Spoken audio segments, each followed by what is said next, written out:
Hi నమస్తే welcome to Mara media. నేను మీ కేవీఆర్. చంద్రబాబు గారు అధికారంలోకి రాకముందు ఎంత అంటే తేనెబూసికి నా కత్తి మాదిరి ఎట్లాంటి హామీలు ఇస్తారు, ఆ తర్వాత వాటిని ఎట్లా నాలుక మడదేస్తారు, ఎట్లా చేతులు ఎత్తేస్తారు అనేది ఇంకా గత చరిత్ర. ఇప్పటికి ఒకసారి రెండు సార్లు, ఆయన నాలుగోసారి సీఎం. 99 నుంచి మొదలు పెడితే 2014, 2019, 2024 ఎప్పుడు చూసినా అవే స్కీమ్లను కొంచెం పెద్దగా నెంబర్ చెప్పి హామీలు ఇవ్వడం, జనాన్ని బుర్రి కొట్టించడం, జనం కూడా మోసపోయి జగన్మోహన్ రెడ్డి కంటే మించిన సంక్షేమాన్ని అందిస్తారని నమ్మి ఓటేయడం, తీరా అసెంబ్లీ సాక్షిగా అబద్ధాలు చెప్పడం, రాష్ట్ర ఆర్థిక ఖజానా దివాలా తీసింది, జగన్మోహన్ రెడ్డి మొత్తం దొబ్బకపోయిండు, ఇంకా మేమేం చేయలేము, ప్రజలే అర్థం చేసుకోవాలని చెప్పి బీద ఆర్పులు అరుస్తూ ఉంటారు. ఇప్పుడు ఇంకా తాజాగా సంపద సృష్టి జరగకపోతే పథకాలు చేపట్టలేము అని చెప్పి నిన్న మాట్లాడింది అనమాట.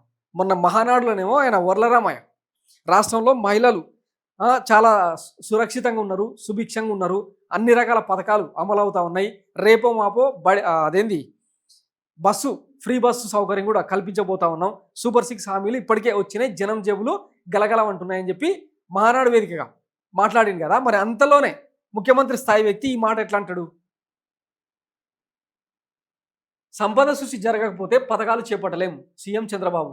సిఐఏ వార్షిక సమ్మేళనంలో సీఎం చంద్రబాబు కీలక వ్యాఖ్యలు చేశారు. సంపద సృష్టి ద్వారానే ఆదాయం పెరుగుతుంది, సంపద సృష్టి జరగకపోతే సంక్షేమ పథకాలను చేపట్టలేం. ఇప్పుడు సమాజానికి కావాల్సింది పారిశ్రామికవేత్తలే. నేను మొదటి నుంచి పారిశ్రామికవేత్తలను ప్రోత్సహిస్తూ వచ్చాను. సంపద సృష్టిలో వాళ్ళు ఏపీకి సహకరించాలి, పరిశ్రమలను ప్రోత్సహించి తద్వారా పెట్టుబడులను ఆహ్వానిస్తున్నామని వ్యాఖ్యానించారు. పారిశ్రామికవేత్తలను ప్రోత్సహించింది మన కులపోలను, తస్మదీయులను ప్రోత్సహించడం. ఇప్పుడు అమరావతిని కూడా అదే కదా. సంపద సృష్టి మొత్తం వీళ్ళకే జరిగింది. ఒక్కొక్కరికి ఒక్కొక్క హెలికాప్టర్. నిన్న కాక మొన్న మెర్సిడెస్ బెంజ్ 200 కోట్ల విలువ చేసే ఒక హెలికాప్టరు, దానిలోనే మహానాడుకు పోయి చక్కర్లు కొట్టొచ్చినాం.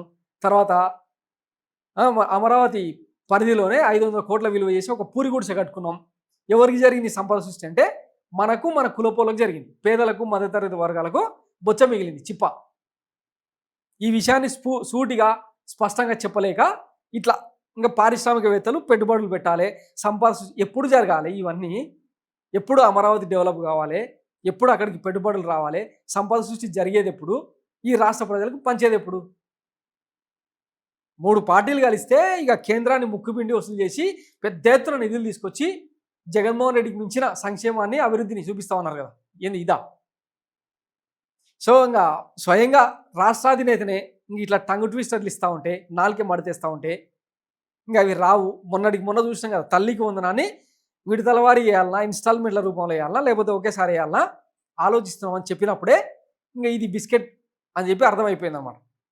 కానీ మహానాడు వేదికగా ఇంకా మన కులపోల ఛానల్ను, మన క్యాడర్ను సంతృప్తి పరిచేందుకు ఇంకా కొన్ని మాటలు మాట్లాడాలి కాబట్టి మాట్లాడినాం అనమాట. తీరా ఆ మహానాడు ముగిసింది, ఆ తతంగం అదొక నస, అది అయిపోయింది. ఇప్పుడు ఇంకా రియాలిటీలోకి వచ్చిరనమాట. జేసీ ప్రభాకర్ రెడ్డి, జేసీ దివాకర్ రెడ్డి లాంటి వాళ్ళు క్షేత్రస్థాయిలో ఎట్లాంటి పరిస్థితులు ఉన్నాయో చూసిరు కదా. రోజు చెప్తూనే ఉన్నాం, జనానికి డైరెక్ట్గా వాళ్ళ లెక్క వాళ్ళకు పోయేది ఇప్పుడు రావట్లేదు, రేపు ఎన్నికలకు పోతే ఈ తలదంతే ఆతల పడతారని చెప్పి జగన్మోహన్ రెడ్డి కూడా చెప్పినా మన చెవికి ఎక్కదనమాట. అందుకే ఆకాశం అంతా ఎత్తున హామీలు ఇవ్వద్దు, జనాన్ని బురుడి కొట్టించొద్దు అని జగన్మోహన్ రెడ్డి మడిగట్టుకుని కూర్చుంటేనేమో ఆయనని ఎవరు నమ్మలే. పలావు బాయ్, బిర్యానీ బాయ్ అన్నట్టు ఇప్పుడు అయిపోయిందనమాట. ఇంకా ఇప్పుడు విద్యా సంవత్సరం స్టార్ట్ అవుతుంది, తర్వాత ఖరీఫ్ సీజన్ స్టార్ట్ అవ్వబోతుంది. రైతులకు, విద్యార్థులకు ఇక్కడికి వెళ్ళి తీసుకొచ్చి ఇస్తారు డబ్బులు. అందుకే ముందే ప్రిపేర్ చేసే ప్రయత్నం అనమాట ఇదంతా. ఫిక్స్ అయిపోండి, ఏవి రావు. Thanks for watching Mara media. నేను మీ కేవీఆర్. Thank you.